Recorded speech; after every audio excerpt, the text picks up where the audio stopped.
Okay? Thank you.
Okay, so for everyone that is here with us and for those joining online, we can start the program, okay? Thank you.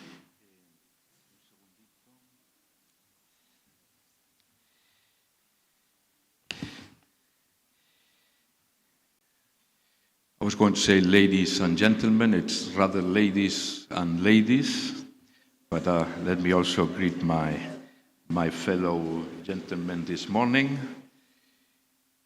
The Special Advisor to the President for Health, Dr. Salma Ibrahim Anas, our partners of Nigerian Health Watch and Vivian Yekwetsu, the representative of the Ministry of Science, Technology and Innovation, Director Temitope.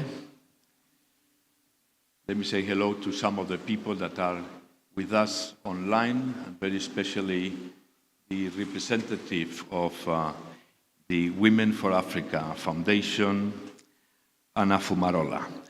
But to all of you, dear friends, let me say that I'm very happy to see the residence of the Spanish Embassy in Nigeria filled today with very special guests, including those of you who are following online. People who work in the health sector, researchers, policymakers, international organizations, embassies and NGOs, all here today because they share the conviction that the role of women scientists is essential to improve health here in Nigeria and everywhere.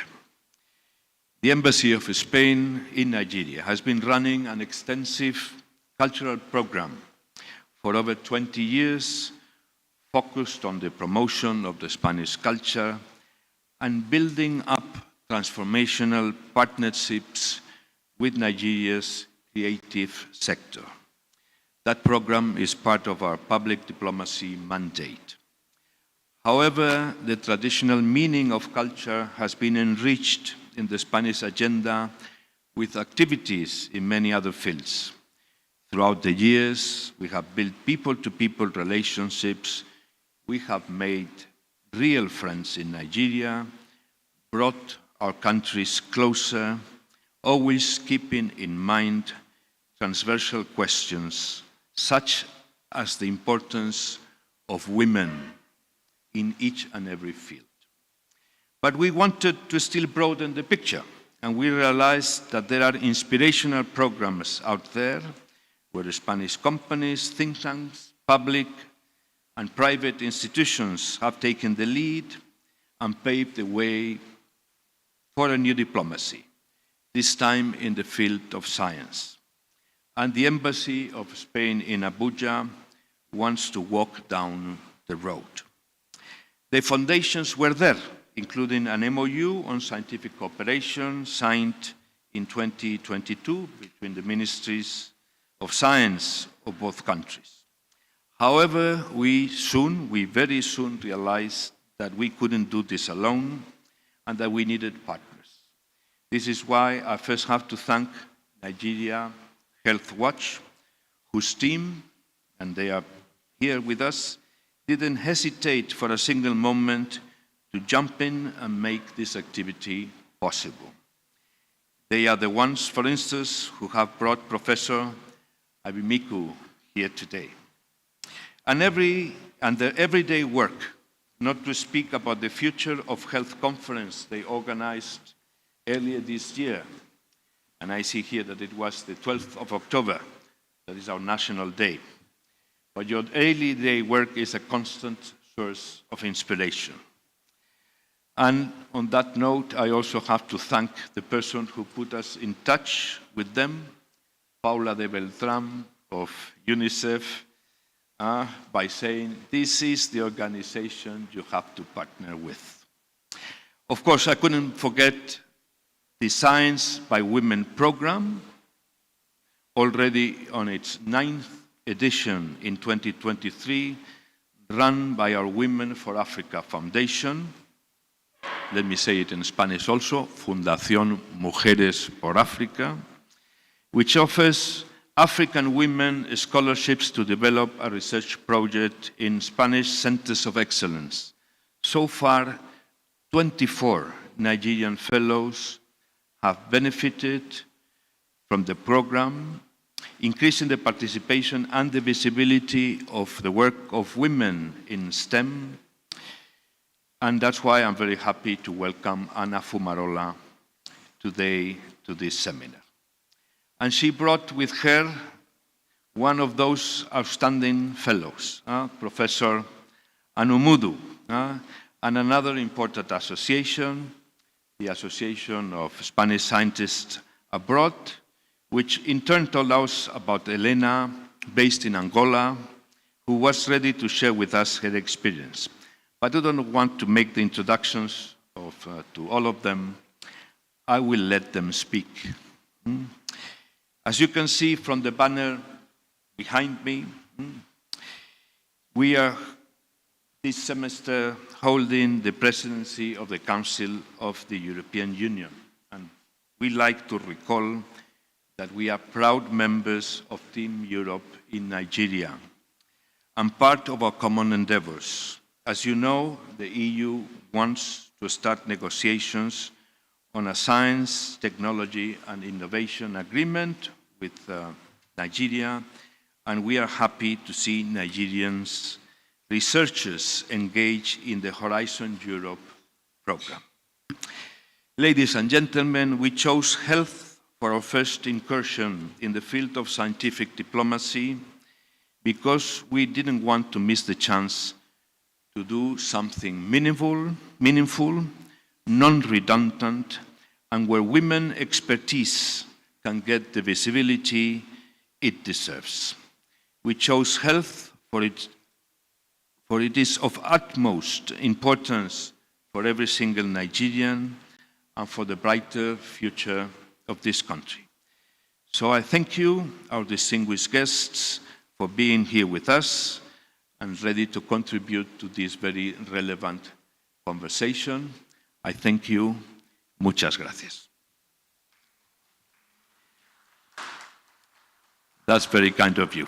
And then I would like to invite our partner, the leader of Nigerian Health Watch, Vivian Iyekwetsu, to address us with a few words. Thank you.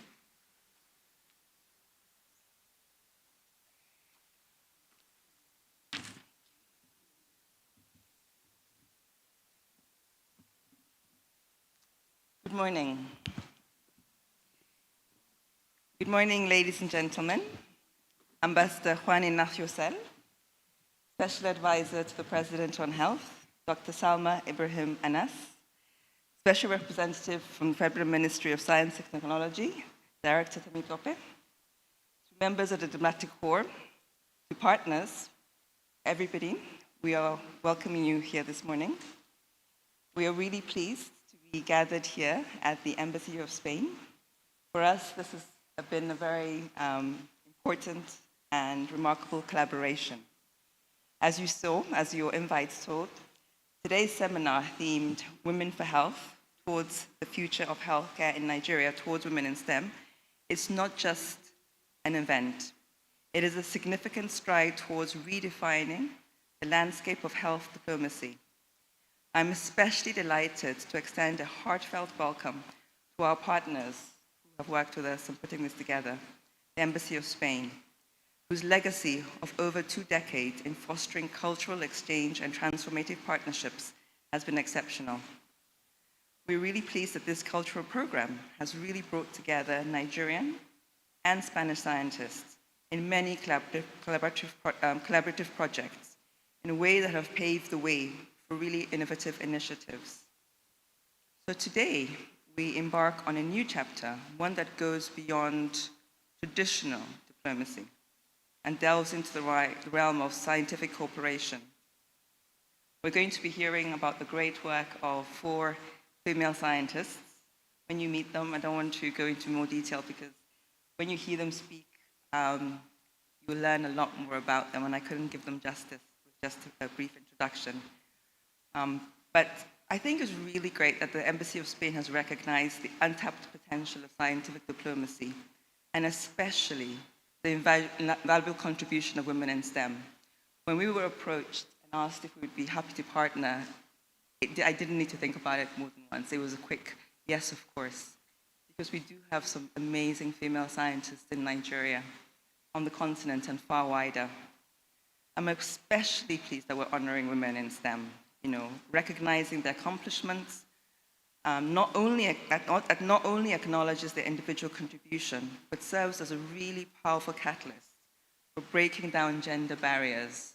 It's really an inspiring moment when we see young girls aspire to be scientists. We often know that the purview of science is often seen as that for boys and dominated still by men.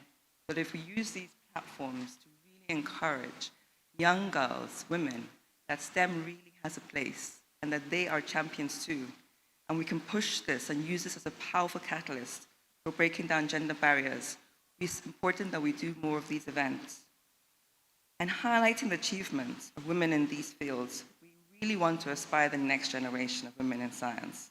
This is really a celebration today of women in STEM, and also promotes diversity, but ensures that we tap into the full talent, driving innovation and driving and addressing global challenges.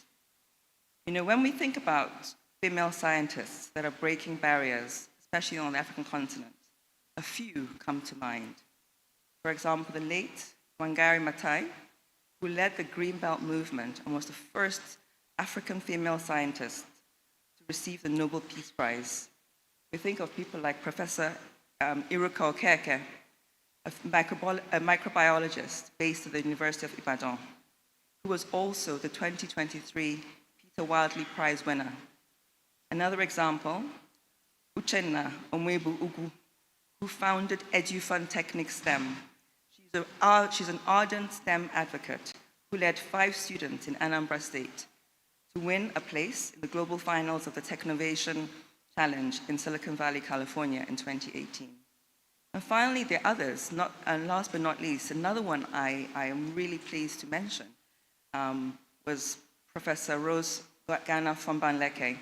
I was excited this year to have been at the award ceremony in Berlin, where she was awarded the International 2023 Virchow Prize for Global Health.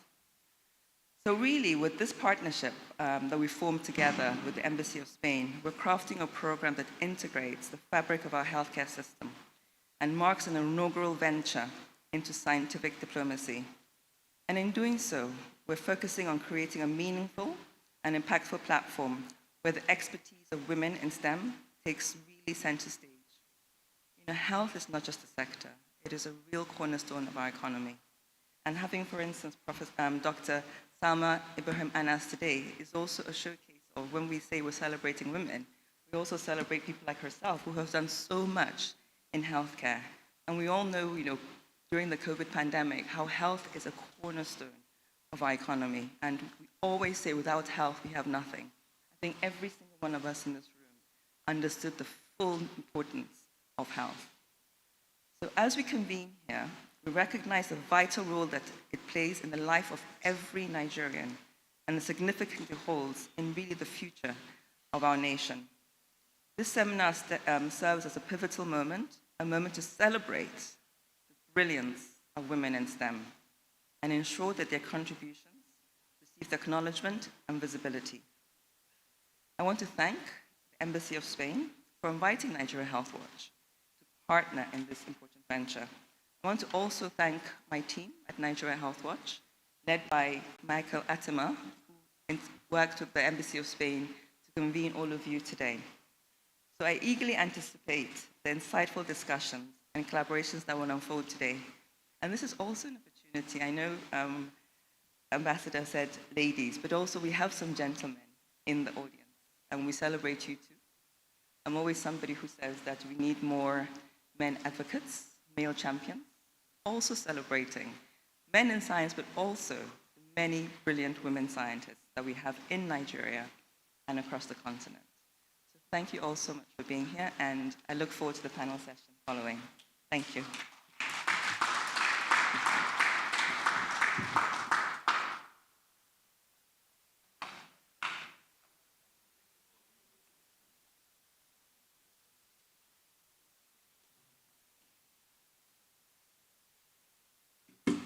Thank you very much, Ambassador. Let me acknowledge, as we do in Nigeria, the protocols, though a lot have been said already. Ambassador Joan Self, Ambassador of the Spanish Embassy, my friend, my sister, Vivian, the CEO of Newswatch, my colleague from the Federal Ministry of Science and Technology, the director. You're most welcome. The scientists that are here today, my very good friend, Professor Alashley, good to see you again.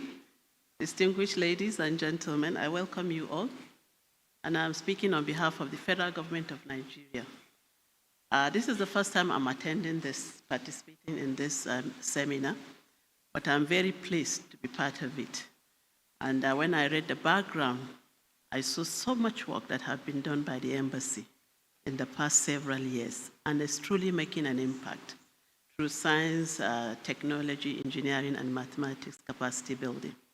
And I'm glad that we are focusing on the health. As we all know, health of women in Nigeria has not been so good. A lot of investment and efforts have been put in place, but it has not yielded the desirable results due to several reasons, because health cannot be delivered in vacuum. It has to be a multi-sectoral approach. And I'm glad that we are taking it in this angle. We've done so much in health, but it's not giving us the result. The progress has been so slow. Nigeria still records one of the highest maternal deaths globally, with almost 512,000 women per 100,000 per annum, which translates to, some people say, almost 60,000. But that is still like a scratch on it, because a lot of women die at home without access to antenatal care services. A lot of deliveries take place at home by unskilled birth attendants. So a lot of information are unreported. And what we always say, this is just like the Oyibo will say, a tip of an iceberg. But for us to understand it better, it's like the tip of the mountain that we are seeing from a very far distance. So this gives us another opportunity to hear what scientists have done in the past in all the fields of science, including the field of health. Professor Alashley, we've worked so much for the past more than 20 years at the beginning of the response to HIV/AIDS. You know, we did quite a lot in the antiretroviral therapy, the prevention of mother-to-child transmission, and I'm glad to say that this is one area that Nigeria has recorded tremendous success in coping the epidemic. So we can learn from that lesson and see how we can scale up response to women's health. And issues of gender, just like Vivian has mentioned, gender gaps remains a key issue. If women are not empowered, they cannot make decisions for themselves. They cannot even uptake and access services that are available to them. And we cannot also do that without addressing the issue of education. As I always say, I can't be standing here if I'm not educated, because a man who is my father makes the right decision at the right time for me to go to school. So we have to tie all that together and ensure that it gives us the right way forward. But I must mention that the government of Nigeria, the new government under the leadership of President Bola Ahmed Tinubu, what we drive is the renewed hope agenda for Nigerians. So for women, the women's response is a critical part of the 8 priority areas of President Bola Ahmed Tinubu, to reduce maternal death and to make pregnancy safe and delivery a thing of joy for every family, but also to provide access to sexual and reproductive health services for women and girls so that they can make the right decision, make the right choices, and have access to services of their choice. So this is what we are driving, and that cannot happen in isolation, because one of the key barriers that we must address is the cultural context of the country. Because if you look at the indices in the country, across the country, it varies from region to region, which shows that Nigeria have variety of culture that determines how they act and how they behave, which also affects how they seek for services that affect their health. So with that, under the office of the president, because of his passion for women, we're trying to work to see how do we localize the context and make the response to be homegrown, using homegrown solutions to it. And what we resolved to do was to work and identify some key champions. A lot have been done. There are people that advocate for it, that truly believe. There are men among us here. Just like you say, it's a women gathering, but it's not a women. There are men that are very passionate about issues of women, and I congratulate all the men that are bold enough to be here. So we need to, we're trying to work now with real champions within communities, and then hear their voices, identify what are the key challenges, and how do we go about reducing the burden of maternal death and improving access to quality sexual and reproductive health services, including family planning services. Because when you mention family planning, a lot of people are allergic to it. Why do we have to plan the family? They see it as a foreign agenda. But it is not. It is a tradition and a culture to practice family planning, because there is no household that does not practice any form of planning on a daily basis. So, but when you apply it to the family, it becomes, so what is the right word to use? You should plan your family, just like you plan any other aspect of your life. So we invite you all to join us in this journey of improving the health of women in Nigeria, addressing the gender gaps, and making women to have equal space, if not more, within the ecosystem of national development. So I want to thank you so much, Ambassador, for inviting me, even though at the last minute, but I really appreciate. I wanted to come and listen, not to talk, being the first time that I'm here, but I'm glad that you gave me the opportunity to speak. And I congratulate all our scientists. I'm so proud of you, Al, actually, because if I recall where we started from, and this is where you are today, you are a motivation to girls in Nigeria. Thank you.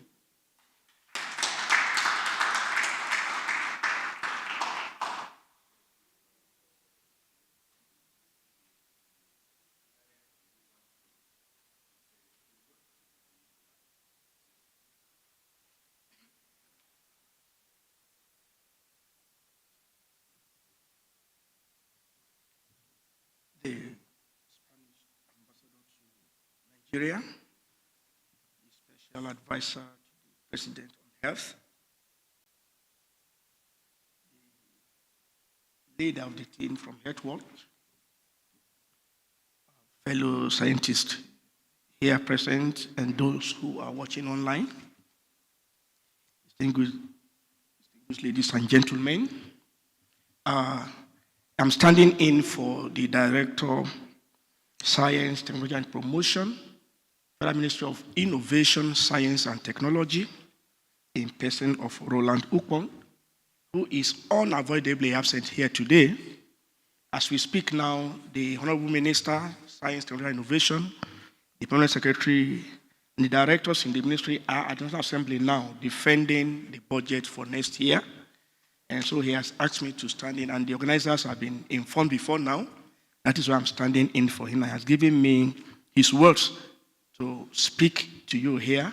My name is Fatou Gomosi Stemitokwe. I'm the Deputy Director in charge of Research and Statistics, Department of Planning, Research and Policy Analysis. And I'm a scientist as well. And so I go on to read his speech. I am delighted to give a keynote address today on this special seminar on 2023 Women for Health, with the theme, Women for Health, Towards the Future of Healthcare in Nigeria Through Women in STEM. This event is no doubt very apt, as the science, technology, and innovation sector is in dire need of capable intellectuals, particularly the women in STEM that will drive it to the expected height. Distinguished participants, it may interest you to know that the Prime Minister of Innovation, Science and Technology, in recognition of the crucial role played by women in the development of the STI sector, seeks to develop the capacity of women, especially through mainstreaming them in the sector. It is a known fact that long before now, we in this part of the world did not recognize the role of women in developing our societies, which has resulted to women's stereotyping, where many of them do not utilize their potentials in preferring solutions to societal challenges.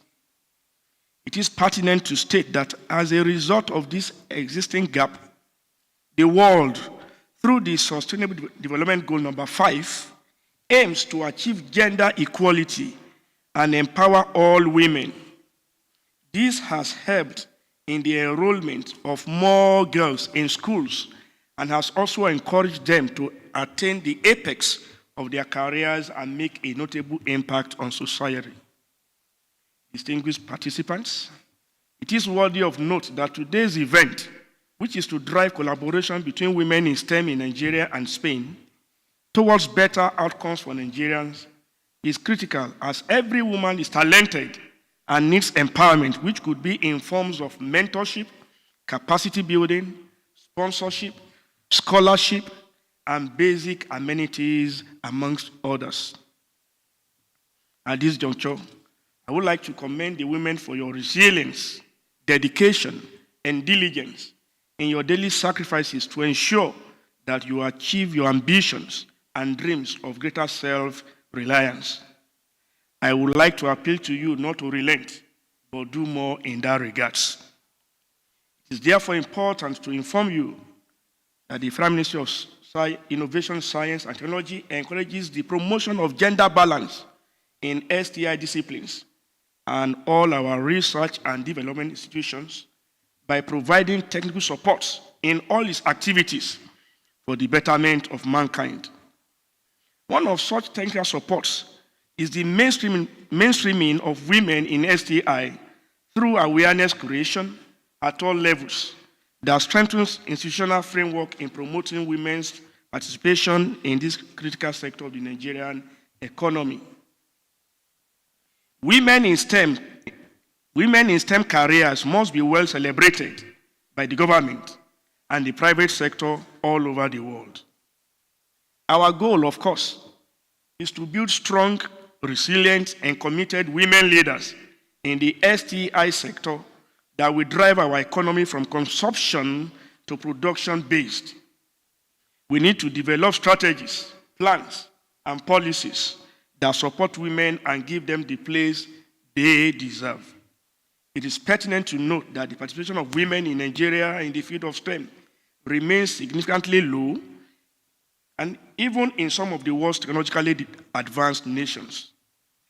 It is a known fact that in this part of the world, disparity in STEM is alarming and therefore should be discouraged if Nigeria really aspires for socio-economic emancipation.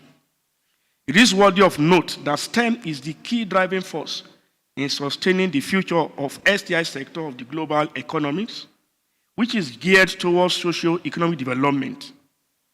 It is important to state that the process of critical thinking using STEM and understanding its developmental impacts on future scientists are very important in today's ever-changing world of complexities, where the knowledge of STEM, at least, is now among the general skills for survival.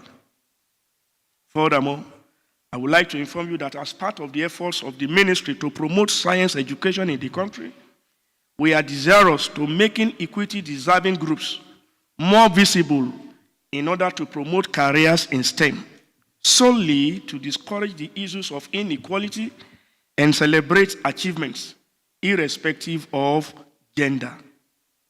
This we intend to achieve through some of our activities in order to improve participation, inclusion, leadership, and recognition in STEM for the girl child. You may wish to note that the Federal Ministry of Innovation, Science, and Technology, under the leadership of the Honorable Minister, Chief Uche Nnaji, has ongoing activities which are geared towards attracting young Nigerians to develop interest in STEM education and also prepare Nigerians, particularly the youth, to embrace STEM as a source of job and wealth creation now and in the nearest future. In the ministry, we have so many activities. I've just mentioned a few of them. One, we have what we call the 774 Young Nigerian Scientists Presidential Award, YONSPA. These exams are conducted right from local government levels, and the best three at the LGS level move to the states, from the state to the national.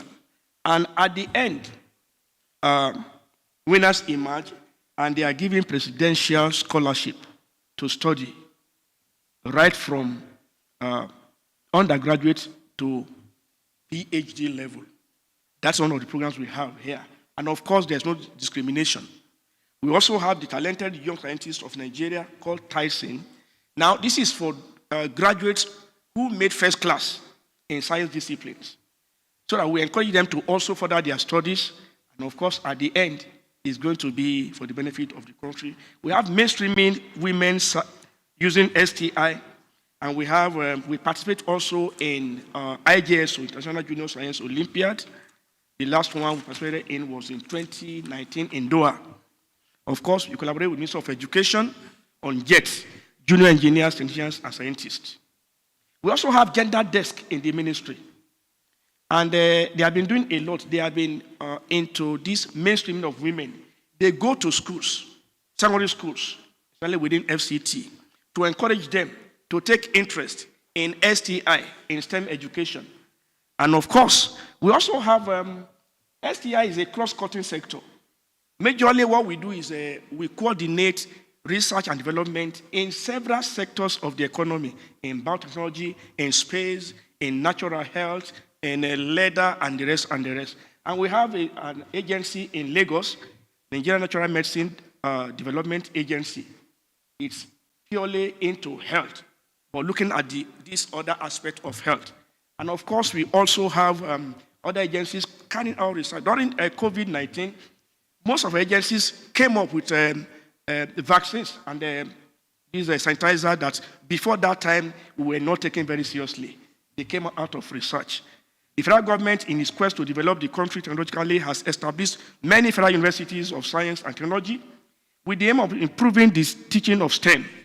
It is therefore time for us to realize that women and girls are extremely underrepresented in STEM education, and hence ensure that more girls receive quality STEM education that will reap the dividends of safety, security, and prosperity now in the next generations.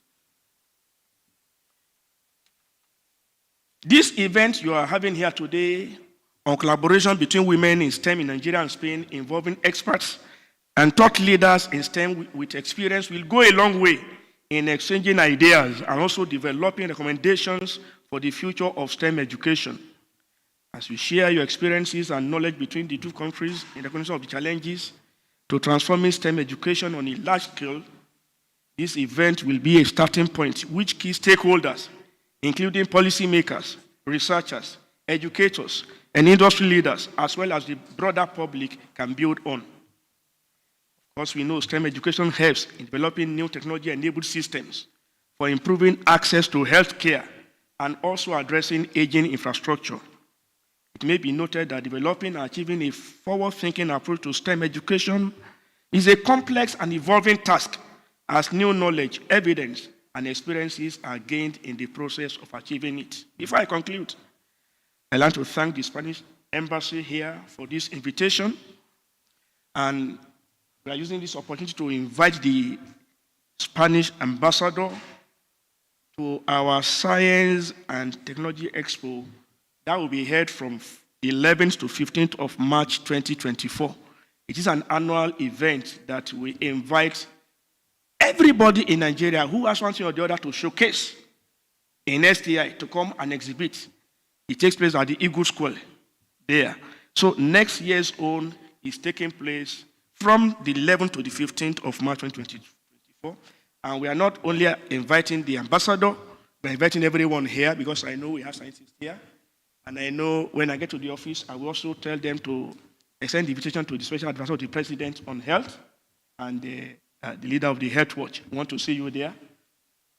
Finally, I applaud the commitment of women in STEM in Nigeria and Spain. We are doing a lot and will not relent on our part until gender equality is fully understood by all stakeholders. Thank you all for your listening attention.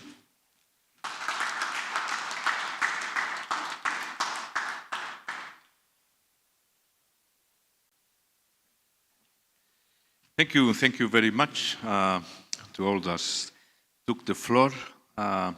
We are going to do a very short break, remove the podium, and get our very distinguished scientist ready to address us. Again, thank you very much to all of you for being here, and I'm sure we are going to have a very fruitful morning. Thank you so much. can also take the opportunity to grab a little coffee or something. Just take 5 minutes to get the room ready.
Okay, so I have. Hello, good morning. That's me, yes. From our clinic. Oh, yes, thank you so much for coming. Thank you so much. We always have the best people with us.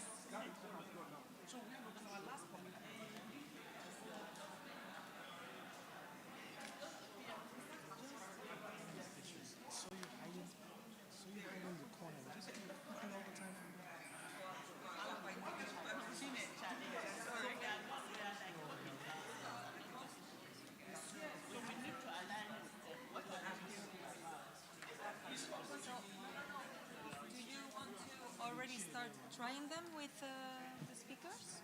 The mics? So they're each going to have one, and I'm going to have my own. I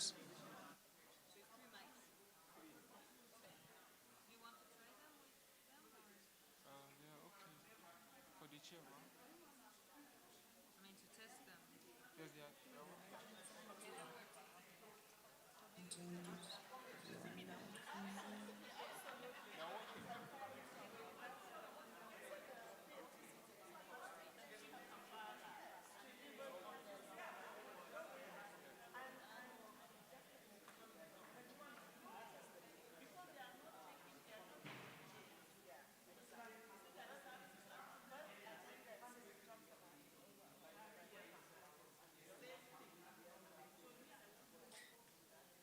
Good afternoon, good morning, can you hear me?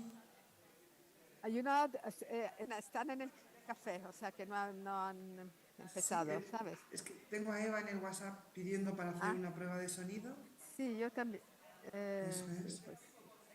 Entonces nos dice que sigamos hablando, Ah, vale. pero eso está...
Perfecto.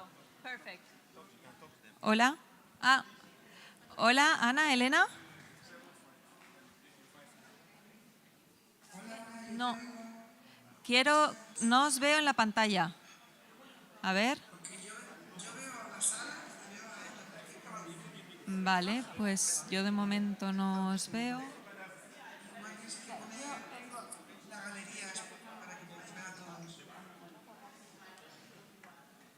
We can see her.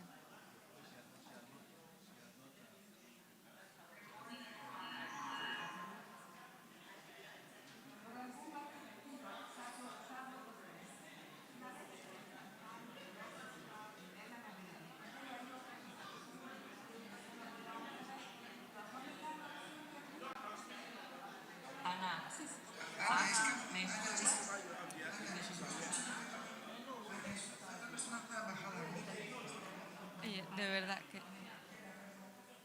¿Quién es Pamela?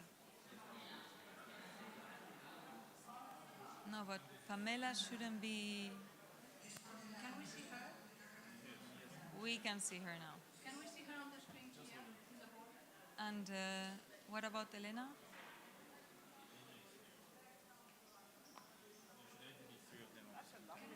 No, no, no. Oh yeah, the three of them at the same time. The three of them at the same time. Se tiene que ver a las tres al mismo tiempo. No. ¿Y vosotros nos oís, Ana, Elena? We're going to start. No, in A ver, 2 Patricia, minutes. habla un poco. Hola. Ahora, a Elena la escucho. We don't see them there. Okay. It's a matter of...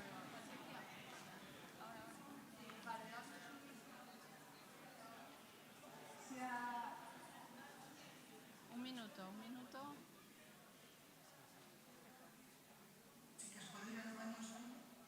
Sí, dale. Menos mal que todo el mundo habla inglés. Ponte en mudo. Silénciate. A ver, espera. Sí, te oímos bien, pero espérate porque no te vemos todavía. Un segundito. Non, il faut qu'on les voit Anna, avant de commencer. Oui, On doit les voir avant de commencer. c'est interactif, donc...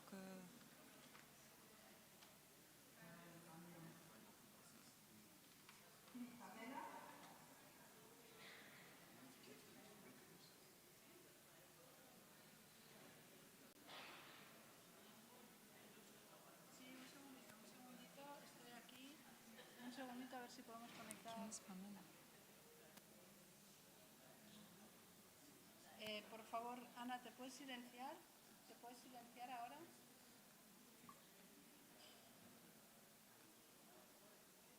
¿Te puedes silenciar, Ana, por favor?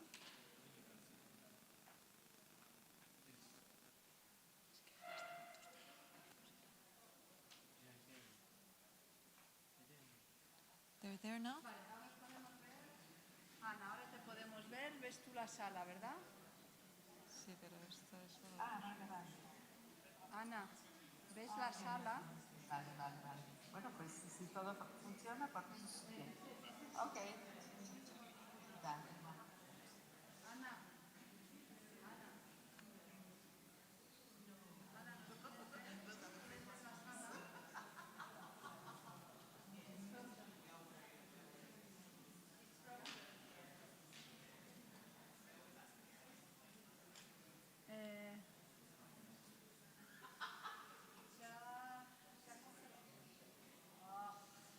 Is it the network?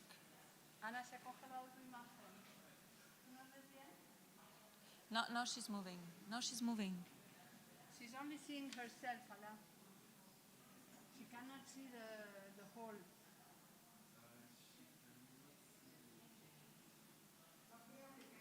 She can only see herself.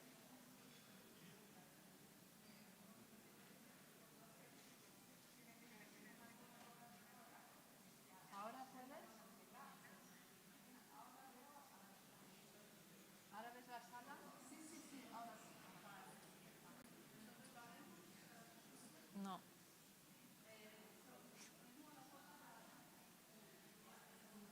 She now can see the whole, but we cannot see her.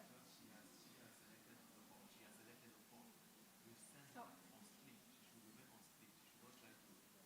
Ana, tienes que estar on split. Ahora. And where's Elena? Ahora.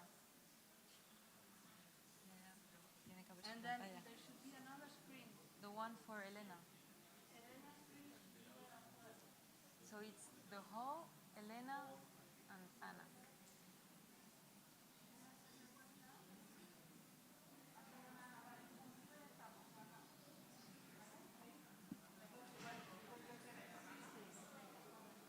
No. It's the whole, Elena, and Anna. We're missing someone.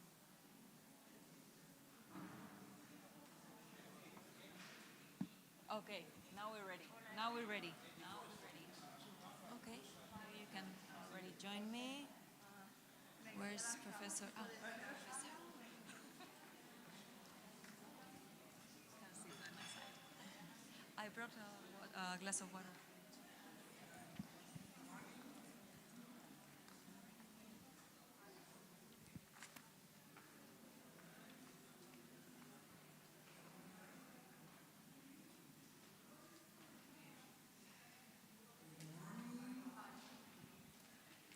Good morning, Elena.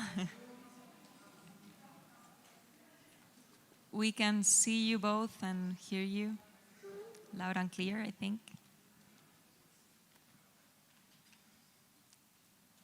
All right, so I think now we're ready to start.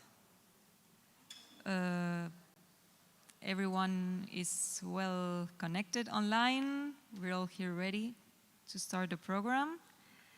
And well, as you can see, I am very well surrounded, both in person and virtually, by Anna and Elena. I first have to apologize because it's the first time I'm assuming the role of a moderator, but I'll do my best. And to do my best, I think the best way to go is, well, first of all, thank you all, and give the floor to our participants. They will be explaining a bit what they're currently doing, and then we will open the session for them to speak about different questions. And finally, we will give the floor also to all of you, our guests, both online and here at the residence, so that we can have a very interactive session. So, starting with Ana, who is the coordinator for science of a foundation that is very dear to us, Fundación Mujeres for Africa, Women for Africa Foundation. They have been running a lot of programs, but one in particular that it's now in its 9th edition called Science by Woman. And, well, we have quite some fellows from Nigeria, including the one that is on my right. So I give her the floor to explain what Mujeres por Africa is doing. Thank you. But first of all, I would like to thank the ambassador for his kind report to the foundation, and but I must really thank him and all the staff of the embassy, and especially of the general consulate in Lagos, because without the support of the embassy of the consulate, this program would not have been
Okay, thank you so much, Anna. I think we started on a very good note because she explained some of the opportunities that are out there.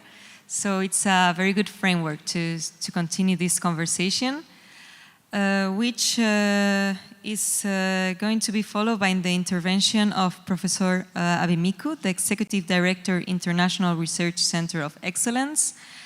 And well, without further ado, I will give her the floor. I think we have a presentation, some slides that are going to accompany her intervention.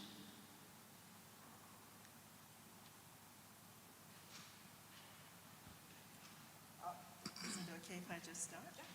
I think I'm on. Yeah. Well, yeah. Can you hear me? Is it working?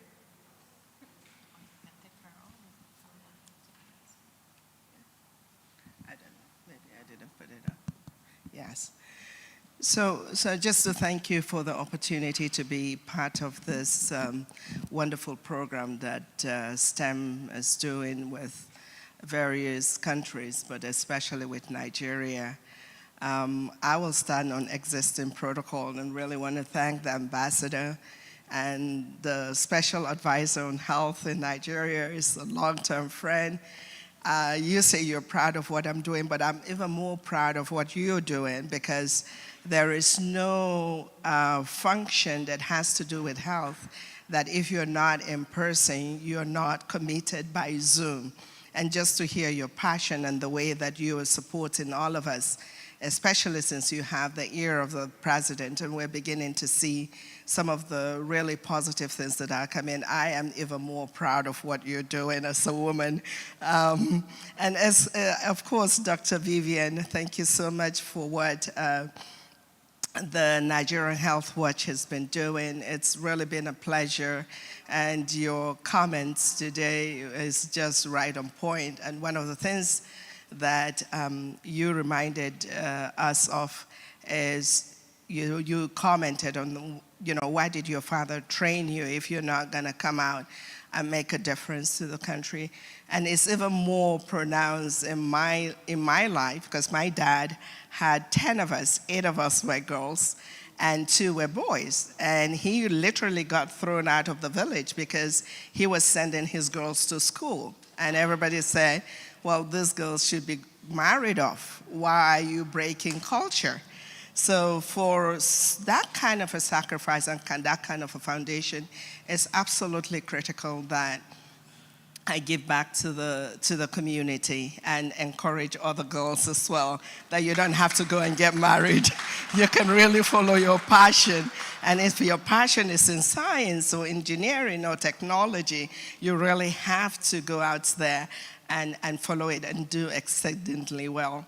So I know that there are a number of you here that are going to do much more than any of us can ask at this time. But what I wanted to share with the few slides that I have is just some of the things that I've done. First of all, to be very fortunate to have a father and parent that allowed me to follow my passion, which was research. I actually, after my postdoc abroad, came back and was employed in one of the universities and told to teach. And I said, yeah, I'm happy to teach, but I have to have some time dedicated to research because that's my passion. And that didn't work out. So I had an opportunity to do a postdoc, just like what STEM is offering some of the young ones here. And I knew that there were so many girls like me that want the infrastructure, the mentorship to be able to do research that they're passionate on. And so it became my passion to really help in building that infrastructure. So my presentation is going to be a very short background in terms of the Institute of Human Virology, Nigeria, which originally started in 2004 as an affiliate of University of Maryland in Baltimore. But in 2010, it became its own NGO, its own institution. But it's an NGO with a difference because one of its mission is, I can't read that far. I can't read that far, but I hope you guys can read it. But I just wanted to point out that it has, oh, fantastic. You know, I just got my glasses on. So just to point out that its focus is really quality health services, right? And then we build capacity, but then there is also an important aspect of research that must go into that.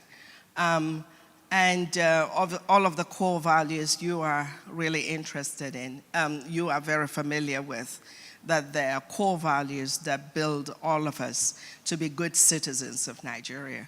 The next slide would show you, next slide please. So the next slide shows you our campus currently, and it gives you also a Google dot there of where we exist. It's along the airport road. Those of you that are familiar with Bayes University, we're right next to Bayes University.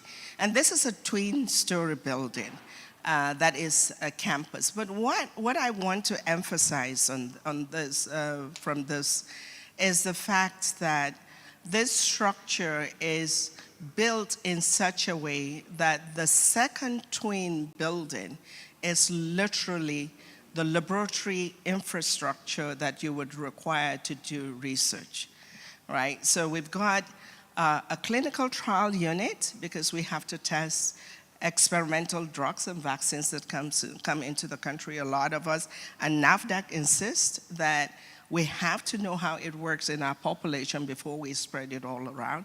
We've got a clinical trial unit that has to do that. We have core laboratories that are in the edge cutting of science. So we call clinical diagnostic, but we've got sequencing and proteomics, which has to do with genomic science. It's edge cutting. Now you have artificial AI, artificial intelligence that will tell you a lot of things, but there's a lot of things that we have to do. We've got immunology, virology, and clinical pathology because we believe that those are the bedrock of the kind of science that we need. And we are very deliberate in creating core laboratories. So it doesn't belong to any particular researcher. It is a core laboratory that supports all of the research. And in fact, I see that as an opportunity for the collaborations that could happen with STEM, where some of the young girls that want to do work really have infrastructure within the country to start and to finish elsewhere, or to even do it in country. And then, obviously, we have a biorepository. Now, the biorepository is probably the most expensive unit we have within the institution, because historically, we haven't been able to go back. So how do we know whether COVID existed before 2020 or whenever it was that it was imported into the country? If we can't go back to well-stored samples years back to say, you know what, we didn't have this thing in Nigeria before 2020, or we did have it in Nigeria before 2020, but we have a mechanism of dealing with it, so it hasn't killed our population. So that is a very important infrastructure, but it's so that in years and years to come, we can always go back and look at what is in our system before them. What I'd like to share in the next slide is really to just point out the fact that what we do at IHVN cannot be basic science that is based on nothing. It has to be applied science.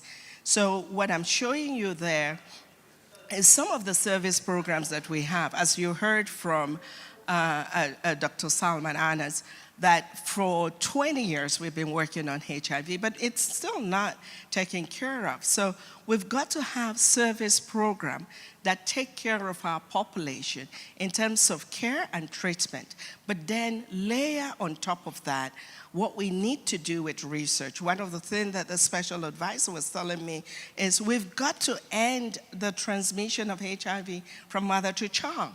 We've done some. So a lot of the research that we do addresses some of those issues, and you can see things on nutrition, you can see things on family planning that we heard about this morning that is really important for the women. So take all of that, and I really want to emphasize the fact that our research must address local health challenges that we have. And at IHVN, to be able to have this And then the next slide shows you the kind of research that we do. And this really just gives you an idea of the 40 currently funded research activities that we're doing at the Institute. It's all funded. But I also want to point out that a lot of this that you see also addresses the local health challenge that we have. We don't have time for me to go through all of it, but just understand that this is what I do. Now, one of the things that I forgot to mention is that at RHVN, with over 600 staff strength, we're very proud to say that 40% of our staff are female. Right? They are female and they are doing great. The next slide will show you what our faculty, these are Nigerian researchers that are conducting all of the work that I just showed you a few minutes ago. And this is even better, 55% of them are women in research, in science. So we really, when we have the enabling environment, women are definitely able to excel.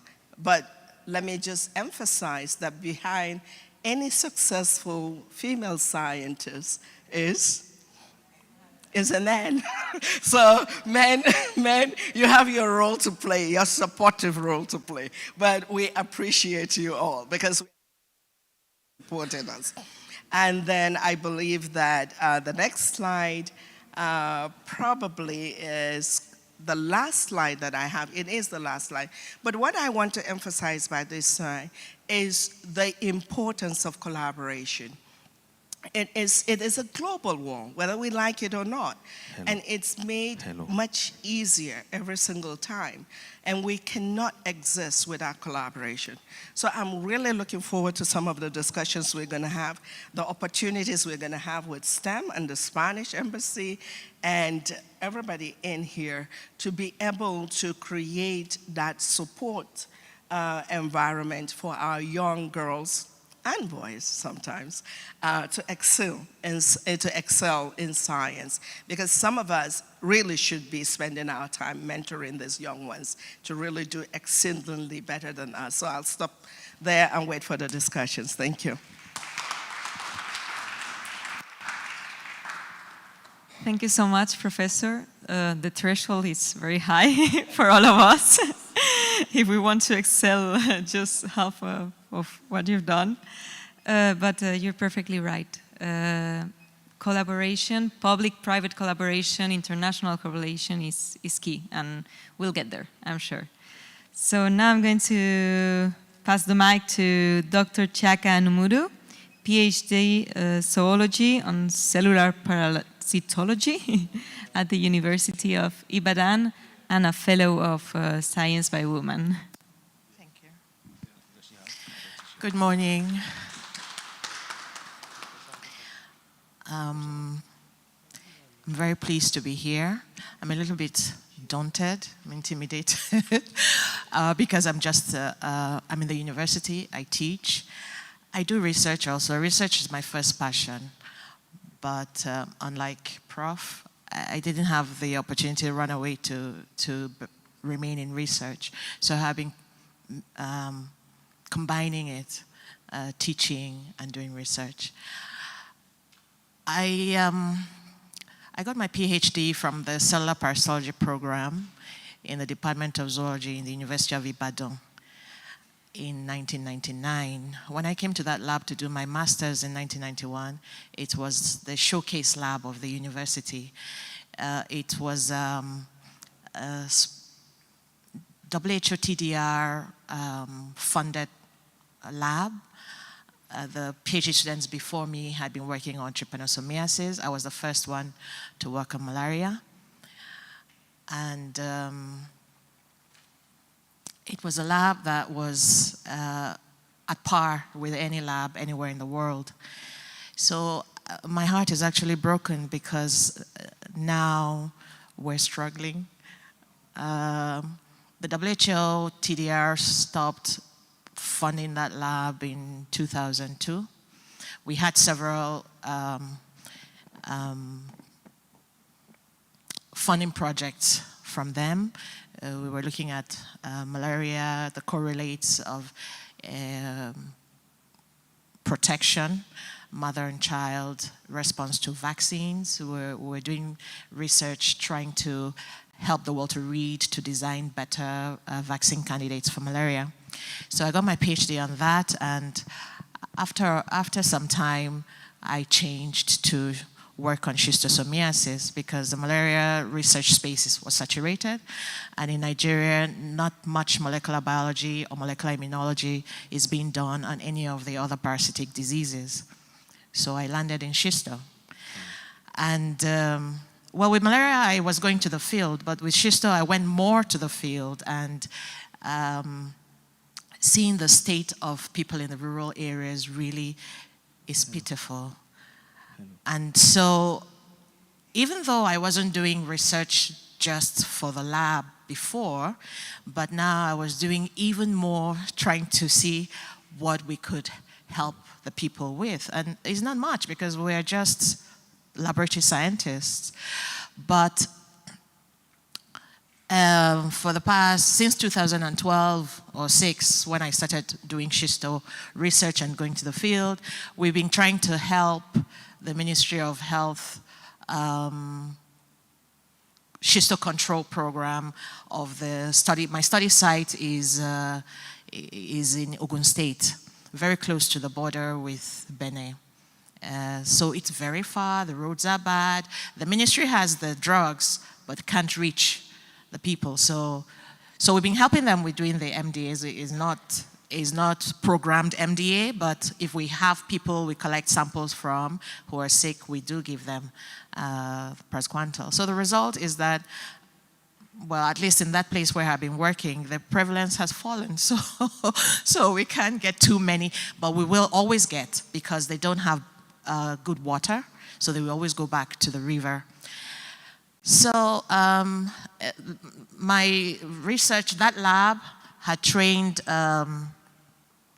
people from all over Africa. Before 2002, we were training an average of 8 people a year for the masters.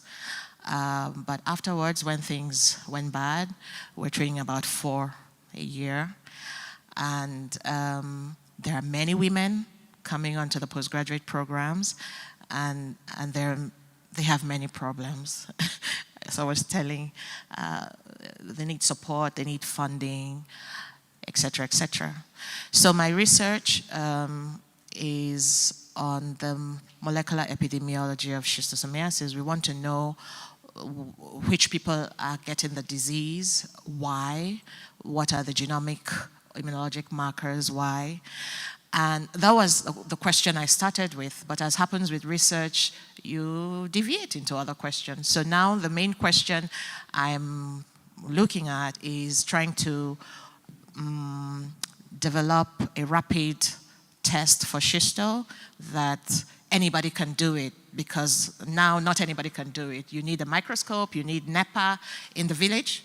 It's not possible. So we need a rapid test like the RDTs for malaria or for pregnancy tests.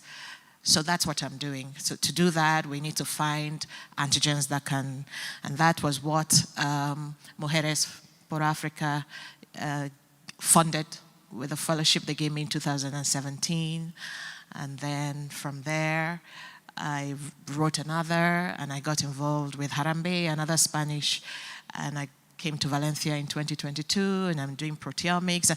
It's fine doing these things, but you know, like research, there's snags along the way. So we haven't yet got the RDT, but we are trying to train students, and we're hoping for the best. I don't know if I have missed out anything.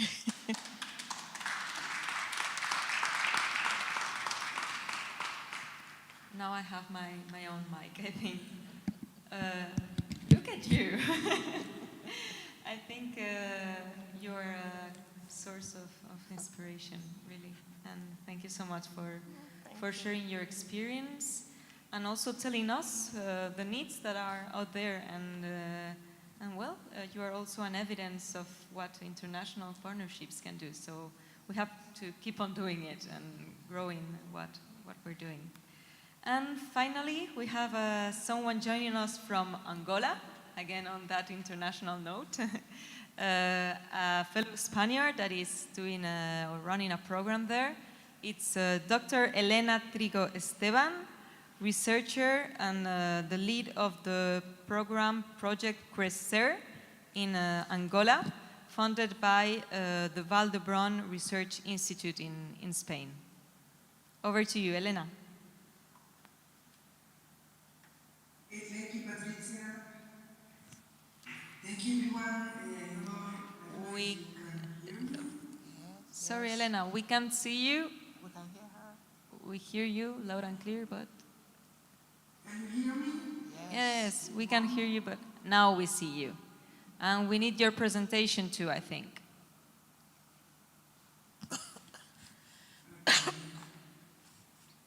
Okay.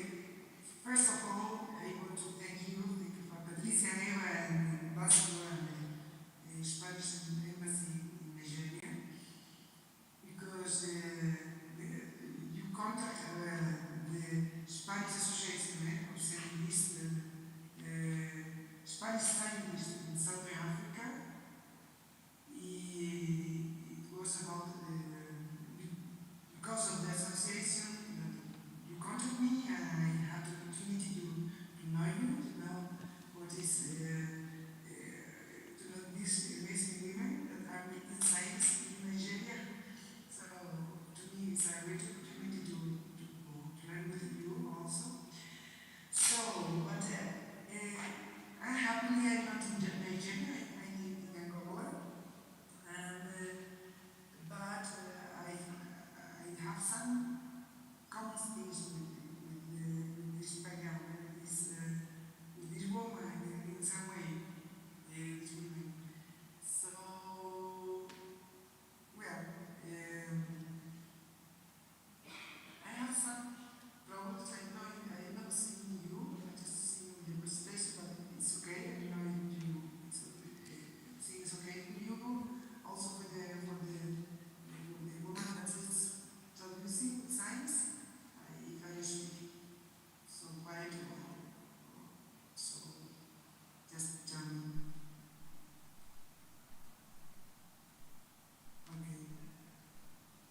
Okay, so what can I share with you? I have some things to share with you about the Crecer project. Crecer means growing up project. So we are working with childhood, with children. So that's why the name of the project. But before that, I want to share with you that to support my colleagues, women in science, it never was.